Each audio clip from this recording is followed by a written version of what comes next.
আপনার এই সরকার ২০২৪ এ দামি নির্বাচন করার পর থেকে গেল, বাংলাদেশের অনেক প্রতিষ্ঠিত বড়, বড় ব্যবসায়ীদেরকে দেখেছি যে তারা যখন এই বুঝে গেল যে আর হয়তো কোনদিন ক্ষমতা থেকে যাবে না। ২০৪১ বা প্রধানমন্ত্রী তো যাবেই না। প্রধানমন্ত্রী দেখা যাবে যে ৯০ বছরের পরে আইসিইউ থেকে আরো ১০ বছর থাকবে। হ্যাঁ, it doesn't matter কিন্তু তারপরও কে আসবে তারা ঠিক করা আরম্ভ করে দিল। এরপরেই আসবে এবং প্রধানমন্ত্রীর কোনো অল্টারনেট নাই। তখন কিন্তু আমরা অনেক বড়, বড় প্রতিষ্ঠিত ব্যবসায়ীদের দেখেছি যে কিভাবে তারা আউট অফ দ্য বক্স যেয়ে প্রধানমন্ত্রীকে মা ডাকছে বা যেটাকে আমরা বলি চাটুকারিতা করছে এবং কিভাবে নিজেদেরকে বিলিয়ে দিচ্ছে। তো at the end of the day তারা হয়তো সেটার কথাই চিন্তা করেছে। তো আমি কাউকে ছোট করার কথা বলছি না, আমি ইমান হালকার কথা বলছি আরকি। অনেকে হয়তো মনে করেছে যে আমরাই সব প্ল্যান করে ফেলবো, আর উপরে কেউ নাই, আর কোন কিছু হবে না। তো সেখান থেকেই হয়তো এটা। সামাজিক অবক্ষয় যখন হয় তখন সব জায়গাতে হয়। আমি অনেক দেখলাম যে আমি একটু পজিটিভ চিন্তা করি। আমি সিউর দুঃখ থেকেই জিল্লুর ভাই বা আমার অন্যান্য ভাইরা বলেছেন সাংবাদিকতা নিয়ে। যাই বলেন এই স্বৈরাচারী সরকারের বিরুদ্ধে গত ১৫ বছরে যা জানতে পেরেছি, সংবাদ মাধ্যমের মাধ্যমেই জানতে পেরেছি।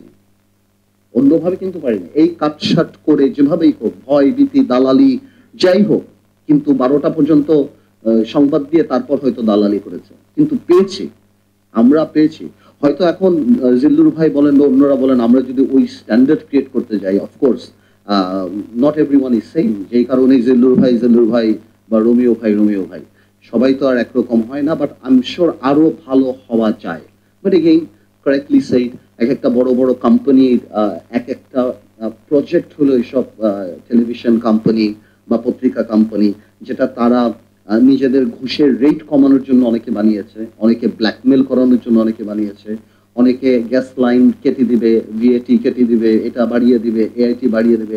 তাদেরও অনেক কিছু আছে। At the end of the day businessman will think about money এবং আমরা এবারও দেখেছি যে বিজনেসম্যানদের যখন আপনার এই সরকার ২০২৪ এ দামি নির্বাচন করার পর থেকে গেল, বাংলাদেশের অনেক প্রতিষ্ঠিত বড়, বড় ব্যবসায়ীদেরকে দেখেছি যে তারা যখন এই বুঝে গেল যে আর হয়তো কোনদিন ক্ষমতা থেকে যাবে না।